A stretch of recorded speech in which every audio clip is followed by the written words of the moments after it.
Kalau engkau takut, jujur. Karena ketakutan membuat engkau lemah. Orang kalau takut itu kehilangan kekuatan, dia tidak berani melakukan apa-apa.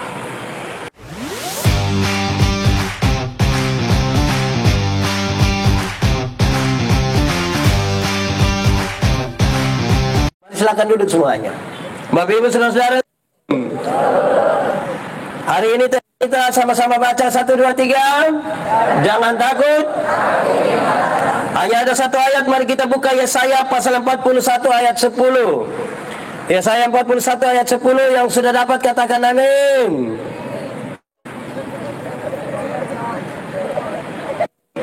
Ini makin bagus ini. Biasanya ada yang tidak buka juga amin, tapi memang mantap. Oke. Yang sudah dapat katakan amin. Mari kita sama-sama baca, hanya ada satu ayat, 1, 2, 3. Jangan takut, sebab aku menyertai engkau. Janganlah bimbang, sebab aku ini Allahmu. Aku akan meneguhkan, bahkan akan menolong engkau. Aku akan memegang engkau dengan tangan kananku yang membawa kemenangan. Demikian firman Tuhan. Berbahagia setiap orang yang mendengar firman, memelihara dan melakukan dalam hidup setiap hari. Shalom. Kuat sedikit. Shalom. Lebih kuat. Shalom. Saya mau tanya dulu, jemaat. Di sini tidak ada jemaat. Ini kursi-kursi saja, jemaat. Ada rasa takut? Pernah takut? Ulang-ulang? Berarti saudara penakut. Pertanyaannya adalah, kalau saudara takut, saudara buat apa? Itu yang jadi soal. Sebentar kita cari lebih jauh. Kita punya ketakutan itu ada apa? Ada di mana sebenarnya? Tapi saudara-saudara, saya ingin sampaikan kepada kita di awal bahwa ini pengalaman pribadi. Saya bayangkan anak-anak seusia, anak-anak dulu yang sekarang sudah usia ke saya, mungkin pernah mengalami ini. Kami itu acara hiburan di kampung itu jarang. Jadi nanti pas ada acara satu kali baru kami pergi, tapi pulang itu gelap dan kami ketakutan. Kalau takut biasa dia pun jalan keluar tuh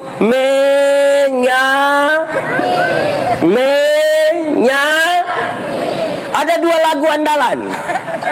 Lagu pertama tahu juga, berarti kita satu angkatan. Lagu pertama apa? Dalam nama Yesus. 1, 2, 3. Dalam nama Yesus. Lebih kuat lagi. Sambil tepuk tangan. Dalam nama Yesus. Iblis dikalahkan. Apa? Dalam nama Tuhan Yesus. Lebih kuat. Dalam nama Tuhan Yesus. Itu lagu pertama. Lagu kedua ada yang tahu? Atau memang satu lagu saja? Saudara pun pembelaan lagu ini sedikit sekali. Hanya satu lagu atau 2? Saya punya 2. Lagu yang kedua adalah Yesus itulah satu-satunya penolongku yang Ia berjanji apa? Untuk angkat kita semua. Haleluya, apa? Puji Tuhan, upahmu besar di surga. Haleluya, puji Tuhan, upahmu besar. Oh, jemaat, saya mau tanya dulu ya, remaja duluan. Di sini ada remaja. Kamu punya ketakutan apa sebenarnya? Yang paling kamu takut sebagai remaja itu apa? Apa? Jomblo. Adik, jangan buru-buru. Kakak dong supara. Jangan buru-buru. Tapi itu juga ketakutan. Remaja punya ketakutan apa? Pemuda. Ada pemuda? Pemuda punya ketakutan? Jomblo juga. Apa jodoh? Oh betul Pemuda pun ketakutan jodoh. Oke, sekarang kaum ibu. Di sini ada ibu-ibu. Wih, ada yang dari remaja sampai ibu-ibu, hanya dia. Di sini ada ibu-ibu.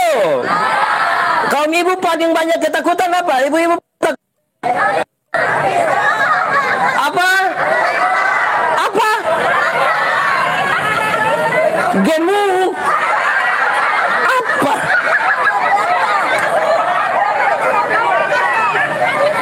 ibu-ibu pun ketakutan terlalu banyak sampai kita tidak tangkap. Oke, kaum bapak, di sini ada bapak-bapak. Kaum bapak punya ketakutan? Istri. Jujur itu. Oke, di sini ada yang usia indah. Usia indah paling takut apa? Tidak ada. Tepuk tangan dulu kasih usia indah.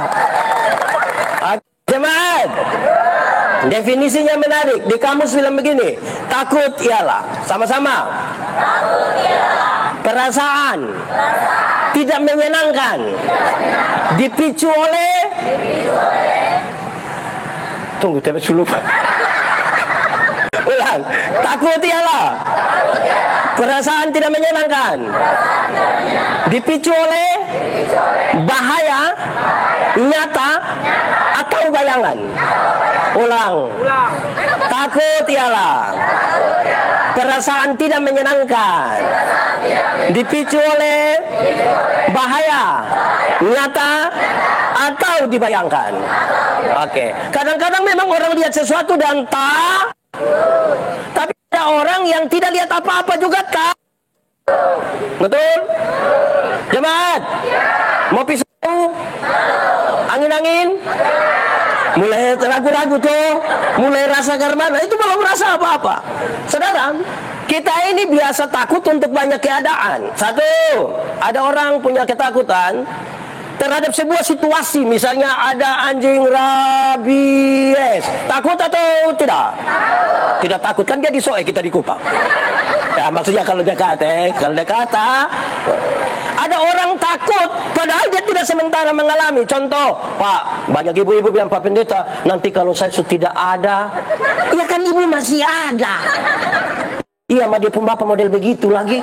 Iya kan, kita juga tidak tahu dia pun model. Tapi banyak orang takut untuk sesuatu yang belum Yang menarik, ada beberapa orang takut kalau dia punya masa lalu diketahui orang lain. Ada? Di sini ada? Dia ada ikut KPI? Laki-laki atau perempuan? Nah, dia pakai baju warna? Jujur. Ada orang takut kalau masa lalunya diketahui. Ada orang takut untuk menegur kesalahan, padahal dia tahu itu salah, tapi dia takut untuk menegur kesalahan. Betul? Di sini ada yang begitu? Dia ada di sini? Faham? Dia tahu dia salah. Misalnya ini Kupang, Siti Koral. Nah, dia tahu dia pun teman satu kayak apa kok begitu. Tapi dia mau togor ke Karmana Koral. Dia gitu, itu juga takut. Aduh, saudara-saudara, ada orang yang takut untuk memberitahukan sebuah kesalahan. Jemaat, 2-3 minggu lalu saya punya pengalaman kecil yang membuat saya, memang mau berani ini justru enak. Tapi memang itulah pengalaman. Pas beta mau berangkat ke Makassar, di bandara di Kupang ada orang-orang bandara, tahu beta ada di situ belum berangkat, orang datang duduk cerita-cerita dan beta sambil cerita-cerita, terus dia kan lihat ada kotoran di mata, di beta pun mata. Jadi bilang, bapak ada kotor di mata. Oke, makasih. Sambil bersihkan begini. Oke, sudah bapak, mantap. Terus dong antar ke pesawat. Beta di atas pesawat ini pikir gini, ini hal ini kecil, tapi tahu orang tidak gampang. Kadang-kadang kita lihat orang kotor di sini, kita tidak kasih tahu dia, tapi kita kasih tahu orang lain toh. Ini hal baik ini hal baik. Teman, pas pulang dari Makassar mau ke Surabaya, ini hal baik kan harus diberitakan. Pas pulang dari Makassar ke Surabaya, kita duduk di 1C, pas lorong. Ini pramugari pas mau bangun kasih tunjuk ini yang pakai itu barang-barang itu. Terus kita lihat itu pramugari ada kotor sedikit di situ. Dengan berani beta kasih tahu. Pas dia mulai beta dia, dia jadi salah satu. Menurut saudara itu baik? Ternyata untuk mau kasih tahu sesuatu bahwa itu barang salah, itu juga tidak gampang. Amin. Baik, jemaat. Situasi dalam konteks pembacaan kita adalah bangsa ini sementara ada di pembuangan di Babel, bangsa Israel. Karena ada di sana saudara-saudara, mereka hanya jadi budak. Dan karena itu mereka bermasalah sekali. Ada 3 persoalan besar bangsa ini ketika mereka dibuang di pembuangan. Pertama, mereka itu secara politik nasional tidak punya pemimpin. Semua orang tidak suka dijajah, tapi siapa mau pimpin siapa? Dan itu masalah besar bagi orang. Hasilnya adalah mereka akan mengalami tekanan-tekanan yang sangat luar biasa. Kedua, secara ekonomi, mereka tidak punya kekuatan ekonomi yang bagus. Kenapa? Mereka hanya budak. Mereka bekerja dari pagi sampai malam, setiap hari mereka bekerja hanya untuk kepentingan para tuan. Dan karena itu mereka sangat sulit mengandalkan kekuatan ekonomi mereka. Ketiga, saudara-saudara, bait Allah tempat di mana mereka menyembah, di mana mereka belajar tentang iman, di mana mereka belajar etika dan moral. Bait Allah sudah tidak ada. Dan ini membuat mereka sepertinya telah kehilangan segala sesuatu. Harapan mereka mulai hilang. Dan hampir-hampir mereka mau mati rasanya. Itu yang jadi soal. Lalu, karena itu saya kira bahwa teks ini Tuhan mau supaya ditujukan kepada mereka yang sudah putus asa. Oleh karena sebuah keadaan di mana mereka penuh ketakutan, sudah tidak lagi berdaya, dan hampir-hampir mau mati. Orang sudah tidak punya harapan. Jemaat, apakah saudara sementara punya masalah yang sepertinya tidak bisa lagi ada pertolongan dari siapapun? Tidak usah jawab, nanti orang tahu saudara masalah. Renungkan saja. Apakah saudara sementara bergumul dengan penyakitmu yang saudara pikir tidak ada mungkin lagi jalan keluar? Saudara sementara bergumul dengan keluarga yang sekiranya saudara pikir tidak bisa lagi dipertahankan atau lain-lain. Ya, pikirkanlah itu. Tapi ini menjadi serius. Mari kita lihat satu persatu dari nasihat ini. Pembacaan tadi kasih tahu kita, dia bilang jangan takut. Jangan takut. Kenapa? Sebab aku menyertai engkau. Biasa orang kalau takut itu kan dia merasa dia sendiri. Kalau dia ada dengan orang lain dia kurang takut. Makin banyak orang dia kurang takut. Makin ada orang yang punya kekuatan besar dia lebih tidak takut lagi. Jangan takut, aku menyertai engkau. Jangan takut. Jonathan waktu kalau dia mau malam-malam mau ke kamar mandi, Bapak antar. Tidak, Bapak antar. Sudah, Bapak berdiri di pintu. Dia kira kalau Bapak berdiri di pintu setan hilang. Tapi kira-kira begitu. Ketika bersama dengan seseorang, kita rasa agak kuat. Jangan takut, jangan takut. Tapi takut yang seperti apa yang dia mau bilang? Supaya manusia kehilangan rasa takut? Jawabannya tidak. Supaya kita bebas dari ketakutan sama sekali? Tidak juga. Tapi yang dimaksudkan di sini adalah jangan takut. Engkau tidak boleh dikuasai oleh ketakutan. Itu yang jadi soal. Ada masalah betul, ada penyakit betul, ada persoalan yang sementara saudara alami hari ini betul. Tapi jangan sampai itu menguasai. Jangan sampai ketakutan menguasai saudara, sehingga saudara tidak lagi dapat berbuat apa-apa dan saudara merasa sangat sendiri untuk itu persoalan. Jangan. Jangan dikuasai oleh ketakutanmu. Amin kok. Kalau saudara takut masih wajar. Tapi waktu saudara dikuasai oleh seluruh ketakutan saudara, itu yang jadi masalah. Kenapa saudara-saudara? Orang yang ketakutan, dia akan mengalami sebuah kelemahan. Karena nanti sebentar dia bilang, aku meneguhkan engkau. Yang ketakutan itu biasa lemah. Dia tidak akan melihat potensi apa-apa. Bahkan Tuhan yang paling diandalkan sebagai yang paling kuat dalam hidupnya, mungkin dia rasa itu lemah sekali. Jangan takut. Itu sudah tidak ada lagi. Jangan takut. Nanti ada. Jangan takut sebab aku menyertai engkau. Yang kedua dia bilang, jangan bimbang sebab aku ini Allahmu. Nah, ini dia menegaskan yang pertama. Jangan bimbang. Waktu dia bicara selesai tentang jangan kamu dikuasai oleh ketakutan, dia lanjut, jangan bimbang. Orang bimbang itu orang yang sementara tidak fokus. Kenapa dia tidak fokus? Oleh karena dia kecewa dengan sebuah pengalaman tertentu, atau dia mengalami kekecewaan dengan orang tertentu.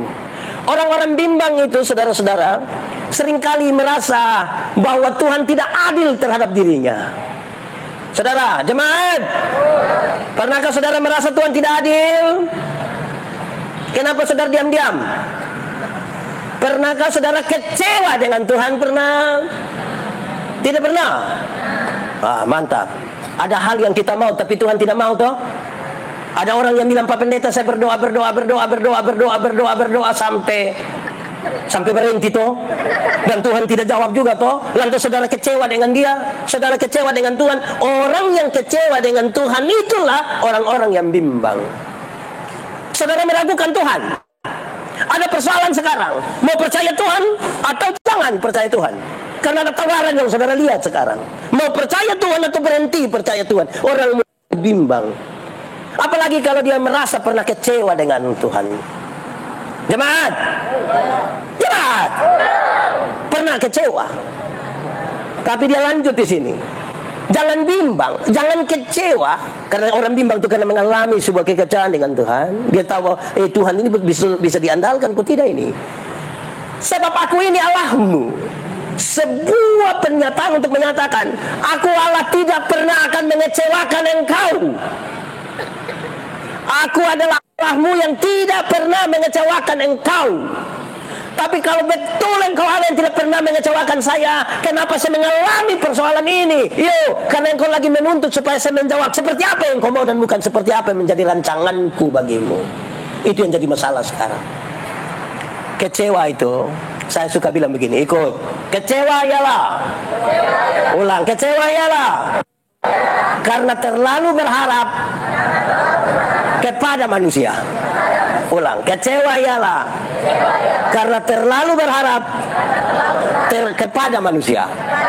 Jemaat, siapa yang berharap kepada manusia akan berjumpa dengan satu kata yang namanya kecewa.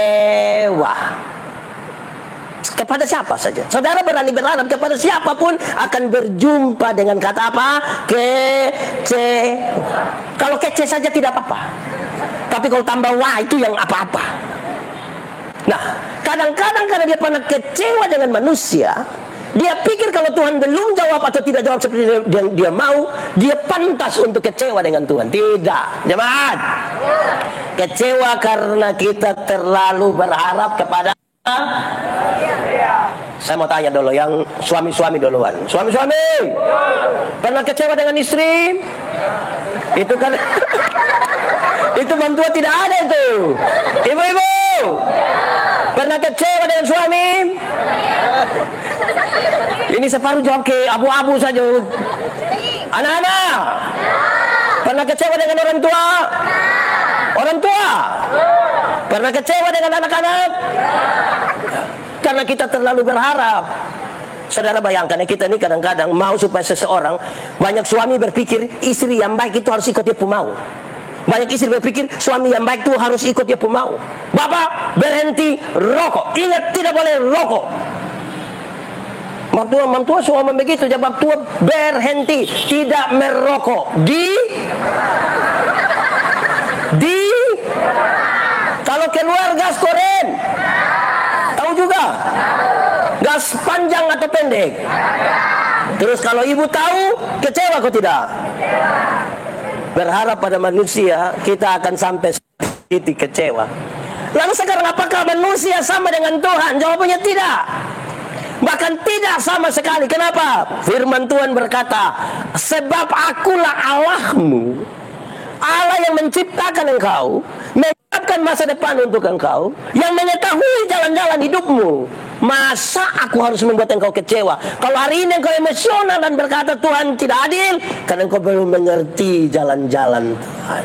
Amin. Supaya saudara makin memahami dan mengenal siapa Tuhan. Jemaat, dulu waktu Lipo itu baru ada dan Ramayana baru ada. Kan ada itu tangga berjalan yang dia punya nama apa? Kalkulator. Oh ya, eskalator. Kan kita bawa tanta dong dari kampung tuh datang di situ. Waktu kita bawa tanta dari kampung datang sampai di situ, lantas kita bilang tanta naik. Terus tanta bilang, Waktu tanta tidak mau, saudara buat apa? Buat apa? Kan pertama kan kasih contoh tanta. Tanta begini. Waktu kasih contoh habis turun tanta coba. Lalu waktu tanta sudah coba, apa yang saudara buat? Waktu tarik, saudara rasa kok tidak kalau tanta kecewa dengan saudara? Waktu tarik tante naik, baru kita bilang, apa tuh tante? Terus tante sudah rasa enak, tante bilang, nah kamu pergi belanja, kok tante putar-putar saya di sini, tante aja putar-putar saya di sini. Ada hal yang kita belum ketahui sama sekali, lantas Tuhan bilang ikut yang ini. Tapi kan kita masih bersikeras dengan apa yang kita pikirkan, dengan apa yang kita mau. Amin. Akhirnya ternyata waktu Tuhan mari ikut di sini, baru kita mengerti di satu waktu. Saudara-saudara, saya selalu bicara tentang Roma 8 ayat 28. Satu ayat di mana orang-orang banyak kutip dan berbagi di mana-mana. Kadang dia tidak baca, dia teruskan saja. Tapi itu ayat bilang apa? Allah turut bekerja untuk mendatangkan kebaikan. Saya bicara di mana-mana, saudara. Sebelum ayat 28 itu ada ayat 26, 27. Ayat 26, 27 sampaikan bilang begini. Roh berdoa untuk hal-hal yang tidak terkatakan. Dia punya dua pengertian. Ketika saudara punya masalah, saudara tidak tahu jalan keluar apa yang paling baik, hanya Roh yang tahu. Kedua, masa depanmu 5 menit dari sekarang, saudara tidak tahu apa yang akan terjadi dalam hidupmu. Hanya Roh yang tahu itu. Karena jalan keluar terbaik hanya Roh yang tahu. Dan masa depan dari kita hanya Roh yang tahu. Maka bersatulah dengan Roh itu. Baru kemudian saudara bisa bicara seperti ayat ke-28. Ternyata Allah turut bekerja untuk mendatangkan kebaikan bagi kita. Kalau tidak, kita hidup tidak dalam sejahtera. Kita hidup dalam ketakutan. Ketakutan untuk banyak hal yang tadi saudara ucapkan satu persatu yang saudara ucapkan itu. Saudara bisa bayangkan, ketika ada orang berjumpa dengan masalah, dia lebih takut bukan soal apa yang Tuhan katakan kepadanya. Dia lebih takut tentang apa yang orang lain katakan tentang dia. Justru itu beban lebih besar ketika dia menaruh perhatian hanya kepada apa yang nanti orang lain katakan kepada dia, sampai dia lupa apa yang Tuhan mau katakan kepadanya.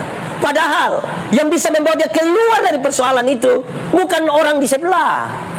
Orang yang ngomong-ngomong kita itu dia sengaja pura-pura baik sedang kita. Dia kadang-kadang ingin tahu kita punya masalah, tapi belum tentu dia mau membantu kita. Dia hanya bilang, yang kuat yang kuat. Memangnya itu yang kuat. Itu pertama. Tapi yang kedua, saudara-saudara, saya ingin mengatakan kepada saudara begini. Kadang-kadang kita ketika berdoa itu kan kita protes Tuhan karena merasa Tuhan tidak adil di situ. Kita bimbang sedikit dengan Tuhan, apakah masih ikut jalan Tuhan atau tidak Dalam kebimbangan itu kan kita melihat kepada apa yang orang lain alami. Seringkali ketika lihat yang orang alami, kita suka banding-banding Tuhan. Dia yang di sebelah sana, saya tidak pernah gereja. Itu manusia itu tidak pernah berdoa, tapi kok tiap hari ganti-ganti auto grade. Sementara kita yang tiap-tiap hari berdoa sepertinya aku tidak dapat. Saudara bayangkan, kalau tiap hari bukan kepada Tuhan kita datang dan menaruh kita punya seluruh harapan, hanya taruh pada apa yang orang lain punya. Bukan kau saudara tertekan? Coba saudara kalau tiap hari hidup hanya taruh perhatian di tetangga, saya coba, bisa-bisa kita mati. Saya bicara di mana-mana saudara, orang kalau terlalu taruh perhatian di orang lain itu kan dia punya iri hati akan muncul. Dan tinggal badeka-badeka nih di sebelah tumis sayur. Di sebelah juga sudah mau kalah, dia bilang kasih panas minyak, kasih panas. Waktu minyak panas, anak-anak kasih tahu dia, mama bawang tidak ada. Karena sudah lu kercik-kercik aja, yang penting. Wah itu kan bisa repot. Ibu-ibu, di tempat tinggal anak tetangga. Oh saya kira tinggal sendiri di hutan. Memang kalau kita hidup hanya lihat pada orang lain itu kita repot.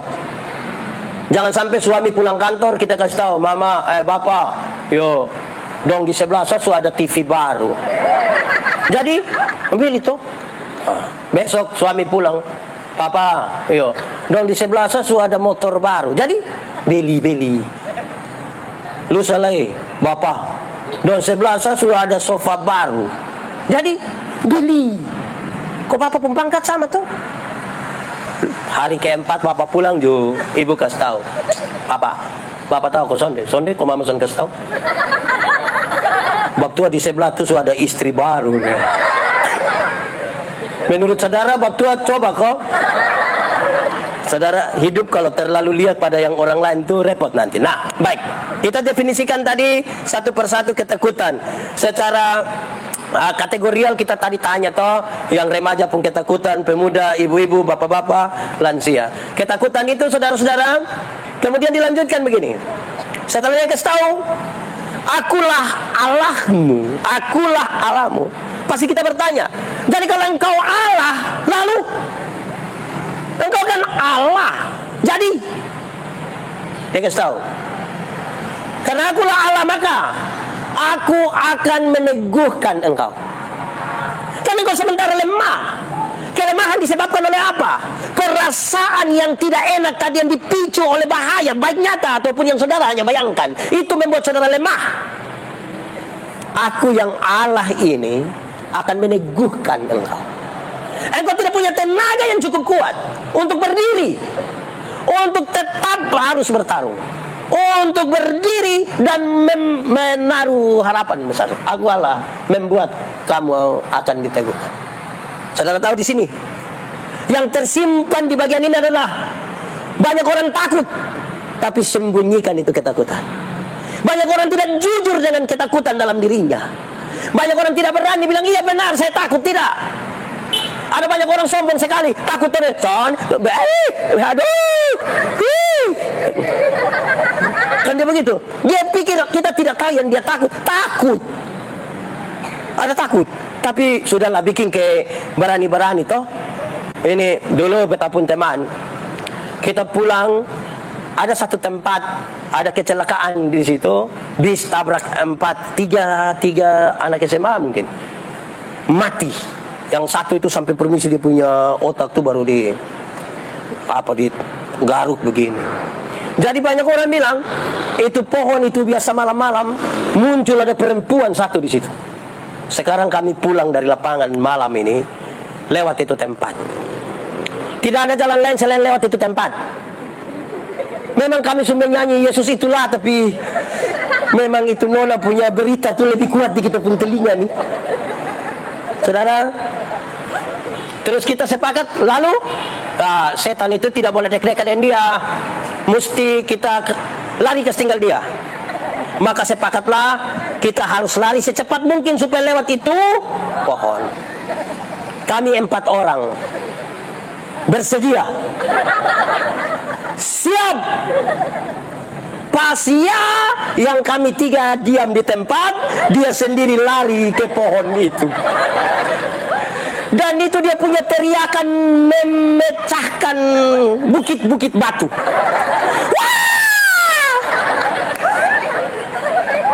Saudara, jangan coba-coba saudara rasa kuat. Malam hari ini pelajaran pertama adalah kalau saudara takut, JUR dibaca.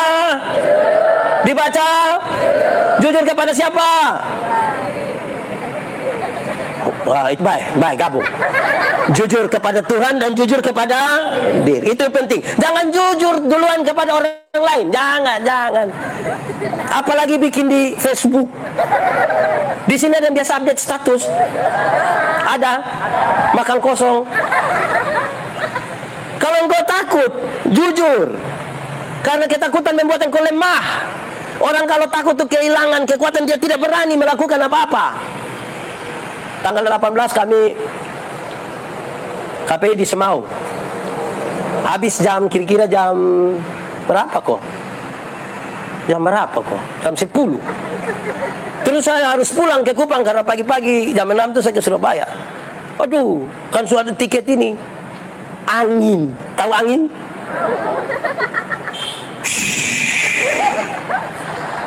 Kalau tunggu ferry bisa besok jam 8. Berarti pada jam yang sama itu pesawat sudah di Surabaya. Itu malam di dermaga telepon, Om bisa antar beta kok? Oi Pak Pendeta, angin. Jadi beta kasih kawan pun nama, siapa pun nomor papa telepon siapa? Om Jitro. Wah, ini nama Alkitab begini nih. Sampai naik. Telepon Om Jitro, bisa antar beta? Bisa Pak Pendeta. Oke. Pertama kita sepakat di Pelabuhan Batu, nama apa tuh? Nan Batu kah? Tapi waktu beta menuju ke situ dengan Pak Pendeta, kita nanti di dermaga ferry saja. Kenapa pindah tempat? biar lebih cepat karena ini kayak mana kok. Menurut saudara beta pu hati bahagia deh om kok. Menurut saudara beta bahagia.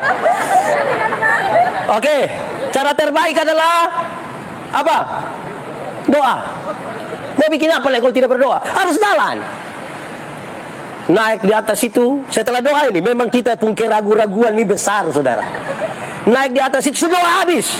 Tetap karena dia sebenarnya melihat, tapi bikin maka kalau ada yang gas dari sana dia mati.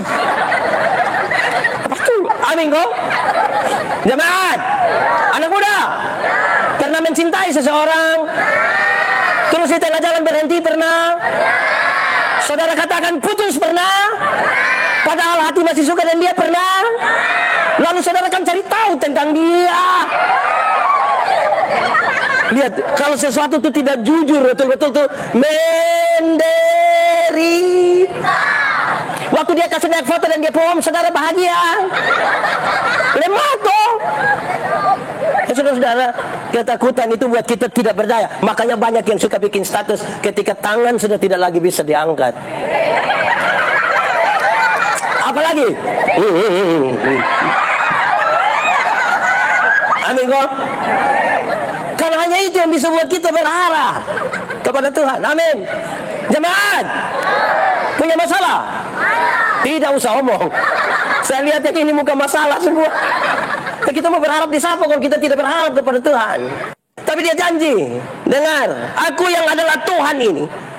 Tuhan yang mana? Yang menciptakan kamu, yang mengiringi perjalananmu, yang menyiapkan masa depanmu, memberikan kepadamu tenaga untuk engkau diteguhkan di situ.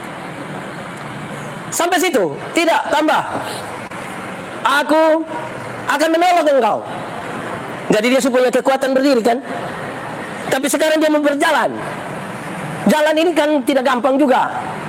Karena tidak dengan kaki yang kuat untuk berjalan. Tuhan bukan sekedar meneguhkan, tapi dia menolong engkau. Dia pegang engkau punya tangan. Dia jalan. Jemaat. Jemaat. Kadang-kadang kalau kita tenggelam di kolam renang, jangan di laut di laut terlalu horor di kolam renang 40 cm supaya tidak terlalu terasa berbahaya sekali. Kita tuh kan seperti terlalu karmana kok. 40 cm. Nanti yang tolong kita kasih tidak apa-apa, ini hanya 40. Saya tidak mau ingin menyebutkan nama orang di sini. Saya tidak mau sebutkan, apalagi ada live saya tidak sebutkan. Paduan Suara Agape menyanyi ke Alor. Kami pergi ke Ling Al. Menurut saudara dia punya pantai mantap atau tidak? Mantap. Sampai di sana itu, pas di pantai itu perahu. Tapi kami harus turun dan menikmati indahnya alam semesta itu. Seorang anggota dari tim kami, dia sangat ketakutan. Dan waktu dia turun kan sudah ada yang mau tolong dia. Bahkan beberapa orang memang ditolong. Dan terakhir, dia langsung di dalam. Dan saudara tahu yang datang tolong itu cukup jalan kaki. Jalan kaki. Karena air hanya di sini, sudah. Pegang dia di tangan baru, ternyata. Dan saudara mungkin punya kekuatan, tapi butuh pertolongan. Amin kok. Supaya lebih percaya diri. Dan itu yang Tuhan mau kasih tahu buat saudara. Kadang-kadang kita sudah punya kekuatan jadi lupa Tuhan. Kadang-kadang waktu Tuhan berikan kepada kita sesuatu yang lebih, kita jadi lupa Tuhan. Jemaat, mau uang? Kepada saudara masing-masing diberikan 2 miliar. Terus besok disuruh ke Singapura untuk 2 minggu, tolong habiskan itu uang semua. Menurut saudara-saudara masih berharap akan Tuhan? Harap akan Tuhan. Hai, saudara tidak tahu ini lagu? Dia berlindung dalam susah. Sampai rumah baru lanjut Saya lihat saudara betul-betul terlalu berharap kepada Tuhan. Nah, aku akan menolong engkau. Dia lanjut. Aku akan memegang engkau dengan tangan kananmu, dengan tangan kanan, memegang engkau dengan tangan kananku yang membawa kemenangan. Kalau kita bicara dalam konteks mereka, tangan kanan Tuhan itu berkaitan dengan kekuatan perang untuk melawan.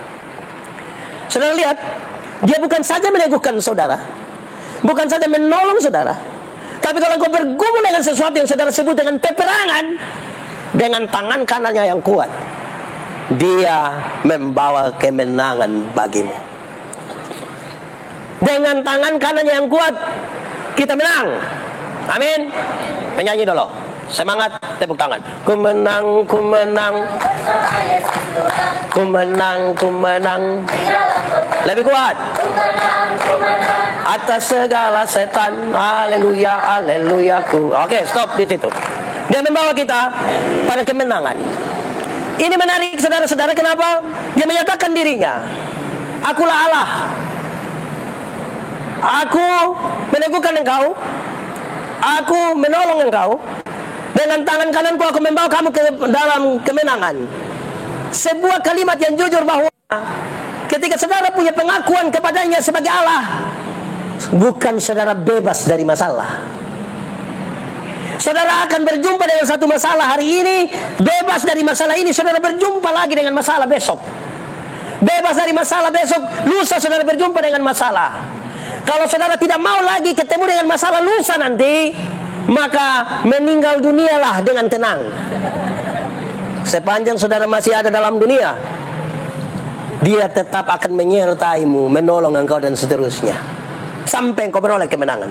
Jadi kalau Tuhan ada di pihak kita, tidak kita bebas dari pergumulan-pergumulan. Dia menjanjikan dengan tangan kanannya, dia menggerakkan kita supaya kita tahu cara yang benar itu, supaya kita beroleh kemenangan itu, supaya kemudian kita mengaku Tuhan membawaku kepada kemenangan itu. Nah, itu serius. Dengan demikian, mari kita sampai pada satu dua kesimpulan di sini. Saudara, yang paling pertama ternyata ketakutan paling besar itu tidak ada di luar.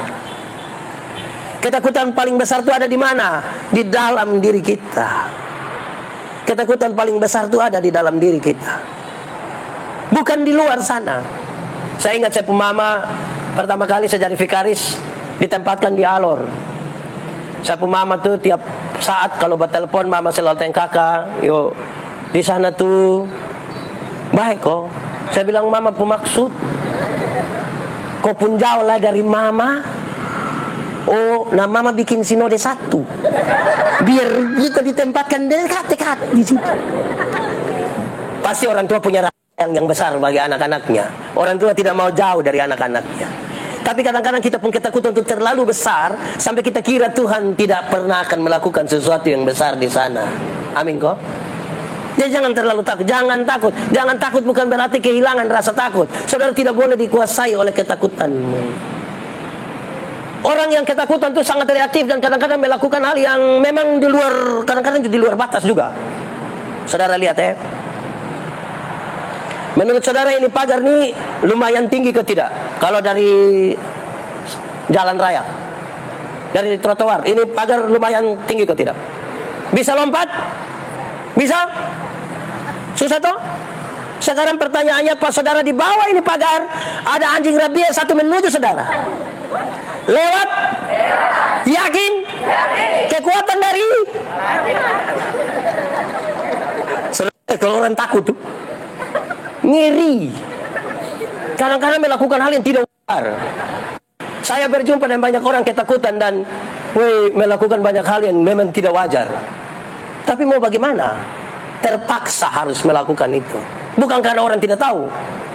Nah, itu karena ketakutan. Nah, ketakutan pertama itu ada dalam diri kita.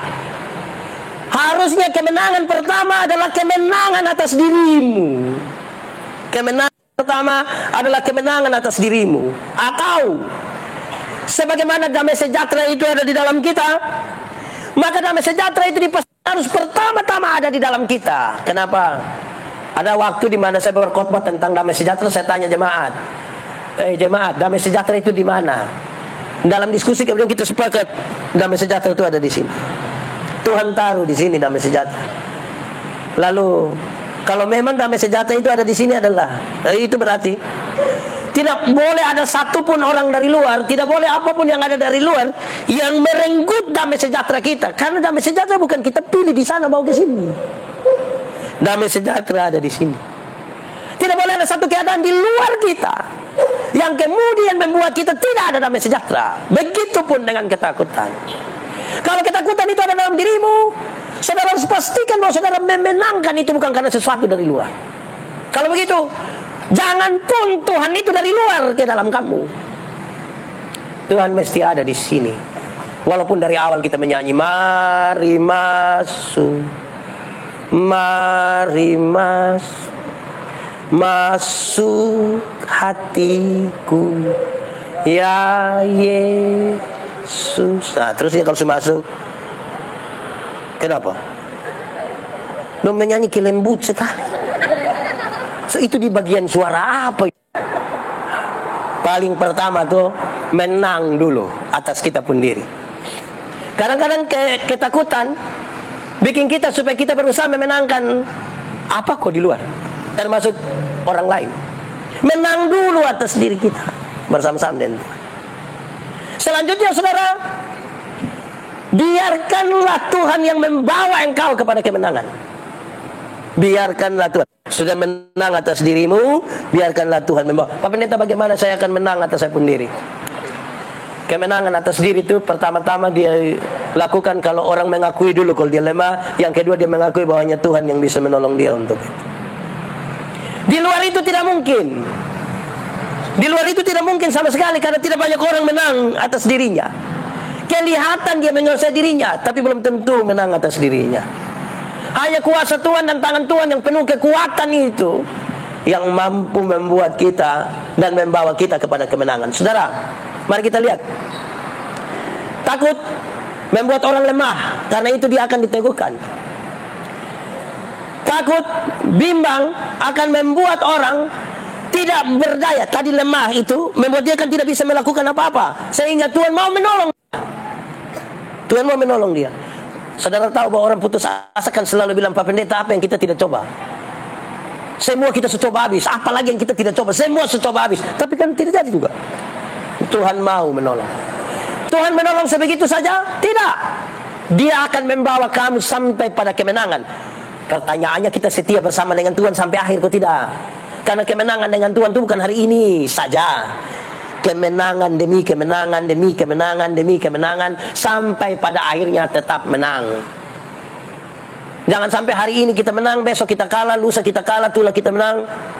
Dengan Tuhan kemenangan terus menerus sepanjang hayat kita. Tapi kemenangan yang kelasnya sudah di atas apa yang hanya sekedar dilihat oleh manusia, apa yang hanya menjadi ukuran-ukuran manusia. Pembacaan kita hari ini dalam tema ini, jangan takut, aku ini menyertaimu. Dia satu paket dengan kita punya puncak perayaan nanti hari Minggu di HUT Agape. Penyertaanmu sempurna.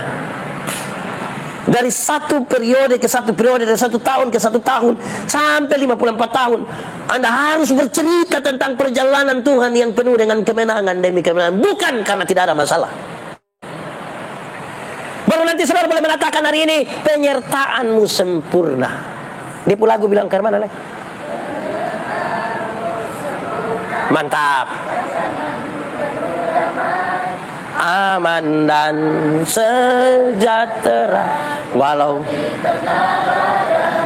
ingin ku rasakan keindahan arti kehadiranmu. Yang saya mau bilang adalah, pertama, jangan lupa hari Minggu ikut gereja supaya lengkaplah ini khotbah ini sampai pada penyertaanmu sempurna. Tapi yang kedua, saya juga mengatakan pada saudara bahwa konteks mereka sudah putus harapan. Mungkinkah kita bisa berjumpa lagi dengan keluarga-keluarga? Kita sudah di pembuangan puluhan tahun. Mungkinkah kita ada kehidupan lagi? Mungkinkah? Pertanyaan yang terus-menerus diungkapkan. Jangan takut. Aku membawa kamu kepada kemenangan. Kemenangan. Walaupun konteks mereka itu adalah pertempuran dengan orang lain, peperangan dengan orang lain. Tapi hari ini kita bawa dalam konteks kita, bahwa kita lagi bergumul dengan banyak sekali persoalan dalam diri kita dan perjalanan persekutuan bersama. Jemaat, di setiap gereja itu jelas, di mana-mana. Saya keliling banyak sekali tempat. Saya tahu bahwa di tiap-tiap gereja itu ada orang yang begini-begini, ada orang itu yang dia hanya tahu gereja sah. Jangan coba-coba ajak dia kok kita mau ikut kegiatan. Dia tidak mau memang. Itu di semua gereja di dunia ini ada begitu. Ada orang yang dia hanya protes saja. Pokoknya semua yang kita buat salah habis. Itu di semua gereja ada. Ada orang yang pas makan dia ada. Itu di mana-mana juga ada. Ada orang yang, pokoknya kayak apa kok. Saudara bayangkan kalau tiap hari kita bergumul dengan orang-orang yang sengaja Tuhan biarkan ada di situ, bergumul dengan kita, kan yang harus kuat kita pun diri, kita pun badan, kita pun hati kan? Karena Tuhan izinkan. Itu Om itu tetap ada di situ, Om Yandi. Nah, itu Tante Mus ada di situ, Putri, nggak ada harus ada di situ. Jadi saudara bisa bayangkan di rumah, jemaat, ada rumah, ada keluarga, ada sampai 4-5 orang di rumah, sehidup semati baik-baik, tidak ada masalah sama sekali, tidak apa, tidak begitu toh, ada masalah. Di rumah yang katanya penuh cinta, kita mengucapkan dan melakukan cinta kasih saja masih bertengkar, apalagi dalam sebuah persekutuan jemaat. Yang ada yang setengah tahun datang 4 kali.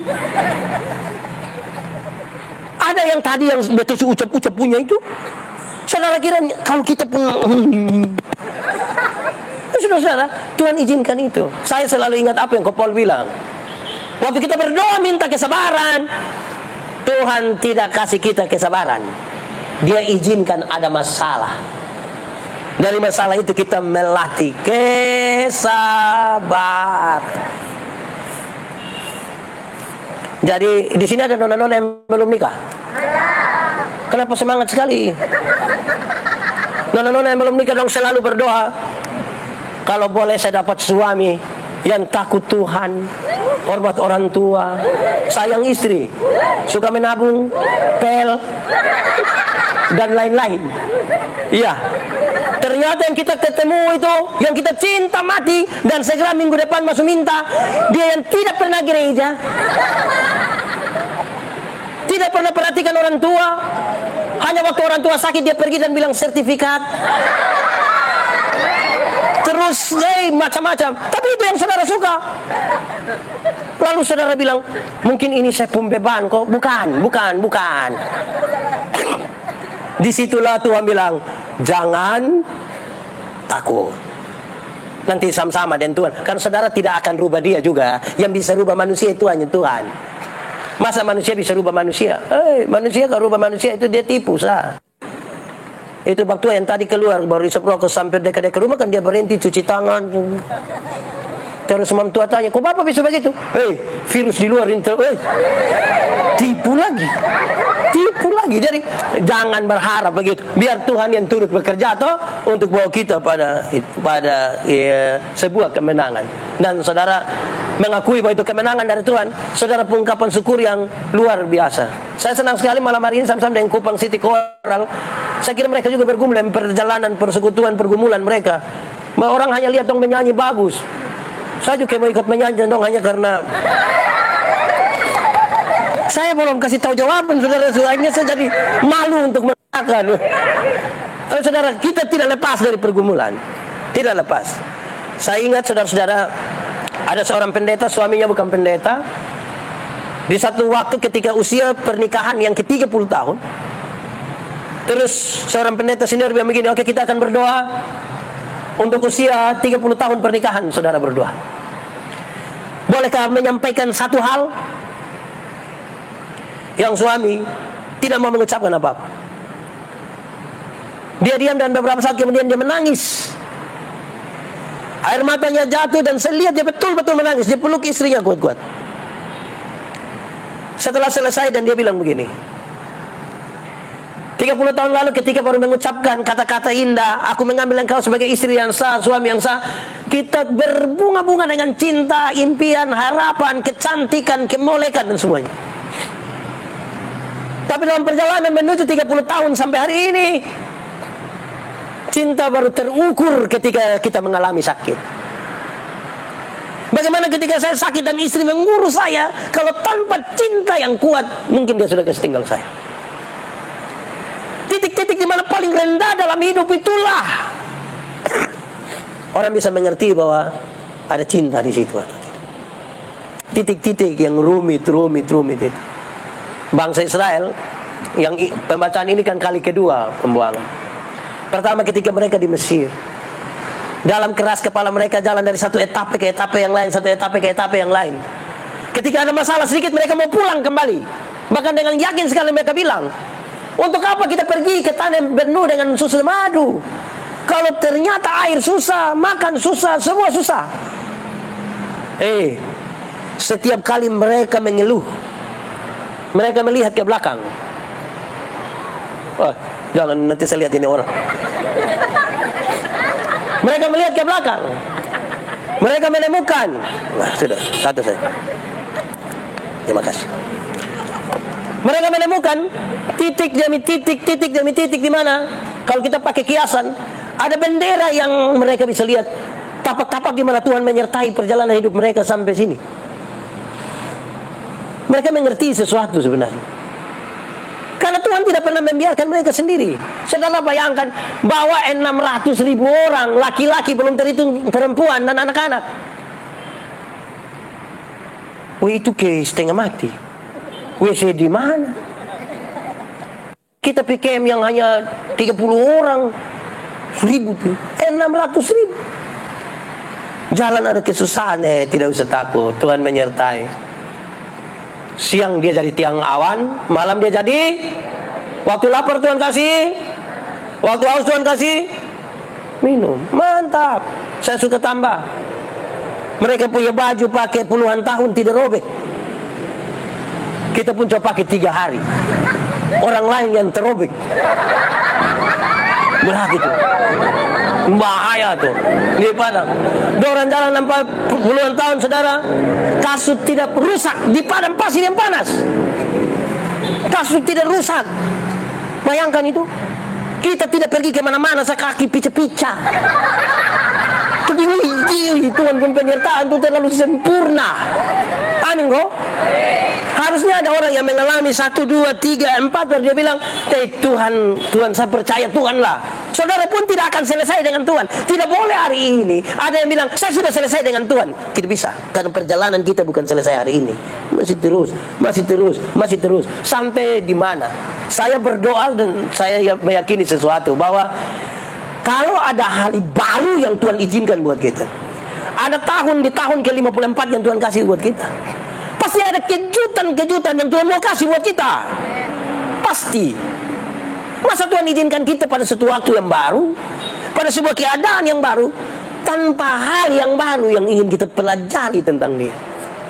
Karena itu saudara-saudara, dalam memenangkan dirimu, mungkin harus makin tenang untuk memahami, menyilami apa yang Tuhan mau dalam hidup.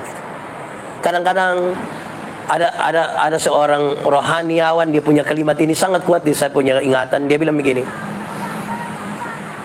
bicaralah begitu rupa tentang hikmat, dan berhentilah bicara ketika yang kau dengar itu adalah suaramu sendiri. Bicaralah terus tentang hikmat, tapi berhentilah bicara kalau yang kau dengar itu adalah suaramu sendiri. Saya menangkap begini, saudara. Kita boleh berteori apapun, kita boleh bicara apapun, sepanjang itu tuh masih lurus seperti apa yang Tuhan mau bagi kita, apa yang Tuhan maksudkan. Kadang-kadang semangat kita melebihi apa yang Tuhan maksud, lantas kemudian kita merasa kita kecewa dengan sikap Tuhan terhadap kita, padahal sesungguhnya tidak. Tetap Tuhan mau buat. Jemaat, saya sampaikan begini, kadang-kadang orang kecewa dengan Tuhan, pertama karena satu proses. Yang kedua yang paling banyak saya alami dengan beberapa orang adalah dia yang cari masalah sendiri, tapi akhirnya Tuhan yang salah. Ini hal ini terjadi karena dia, tapi dia berdoa kalau Tuhan belum jawab mati-mati. Kok Tuhan kenapa? Tuhan. Ikut siapa yang salah? Bangsa Israel mengalami pembuangan ini sebenarnya bukan Tuhan punya mau, dorang punya mau. Karena mengandalkan kekuatan perang dari luar, kalah, mengalami pembuangan, tidak ikut Tuhan punya mau. Lantas ketika Tuhan belum menolong, mengeluhlah mereka, berkeluh kesah mereka. Sudah salah lah bikin orang lain yang salah. Memang kita punya sifat satu yang tidak baik di dunia yang fana ini adalah banyak orang tidak mau mengakui kalau dia salah. Pokoknya harus orang lain yang salah nah. Tapi ketika dia mencintai sesuatu itu barang yang salah. Jangan orang yang dia cinta yang salah. Saya baca satu status, dia tulis begini. Non, kalau nanti kita dua menikah, engkau masak nasi dan nasi hangus, bukan engkau yang salah, kompor yang salah. Memang kalau cinta tambah tipu itu begitu. Nanti sujalan dulu baru masalah datang baru dia bilang mana kompor. Saudara-saudara, akuilah bahwa kita juga bisa merendahkan diri begitu. Jangan takut. Waktu saudara merendahkan diri pun jangan takut. Saudara tidak kurang apapun kalau merendahkan diri. Kalau saudara jujur terhadap sesuatu, jangan takut juga. Kita suami istri ini bertengkar. Kita pun sulit untuk satu bawa dan satu lain. Padahal yang orang yang katanya saling mencintai, kok apa salah? Bekas dia bilang, ma minta maaf tadi. Dia, untuk apa? Mau pipi toh? Nanti yang laki-laki jangan betul kenapa kau tinggal beta? Kita ini dengan orang yang kita sayang saja, kita sulit untuk jujur, merendahkan diri bicara. Apalagi dengan orang yang kita tidak kenal sama sekali. Saya merenungkan teks ini, saudara-saudara, saya kira betul. Banyak dosa terjadi dimulai dari ketakutan. Orang kalau takut tidak makan bisa saja dia pencuri. Orang kalau tidak takut takut kalau tidak dihargai, bisa saja dia berusaha menindas supaya orang bisa menghargai. Dia pakai kuasa. Orang kalau takut apa lagi? Takut apa coba? Takut apa? Takut supaya apa ya? Tidak hujan. Takut kehujanan. Dia bikin apa? Tutup hujan. Saudara jangan tutup hujan. Tapi saudara, banyak dosa dimulai dari karena kita ketakutan. Dari hati-hati dengan ketakutan. Padahal belum tentu itu ketakutan itu sesuatu yang nyata terjadi. Itu hanya bayangan saja kita. Kalau saudara emosi dengan seseorang, jangan dibelenggu oleh ketakutan saudara. Coba pergi bilang dengan dia. Jangan sampai yang kita takutkan itu tidak terjadi. Yang terjadi yang baik-baik. Tapi itu berat, butuh pergumulan lebih di dalam hati kita, di dalam jiwa kita. Selamat merayakan 54 tahun. Standar saudara-saudara bahwa saya berkhotbah tentang ulang tahun dan saya selalu bilang kedewasaan itu ada 3. Pertama, dewasa biologis. Dewasa biologis itu yang itu hari kita berat badan hanya 37 dan ternyata sekarang 73. Dewasa biologis itu hari kita pakai celana nomor 27 tidak ada masalah karena perut rata saja. Sekarang perut seperti ada 3 lipatan, satu di sini, satu di sini, satu di sini. Itu dewasa biologis dan siapapun bisa begitu. Makan tidur, makan tidur, makan tidur. Cocok? Gemuk. Kedua, dewasa psikologi. Dewasa psikologi tidak tergantung umur dan berat badan. Umur 40 tahun maka itu kan tersinggung. Sedikit-sedikit tersinggung. Sedikit-sedikit tersinggung. Sedikit-sedikit tersinggung. Tersinggung kok sedikit-sedikit. Orang baru lihat dia sudah belum lihat apa. Itu dia hanya badan besar saja. Sesungguhnya dia masih.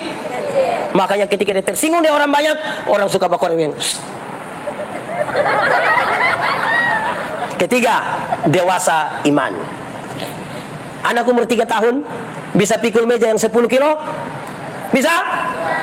17 tahun kemudian dia umur 20 tahun bisa pikul meja yang 10 kilo? Yang berubah anak atau meja? Itu dewasa iman.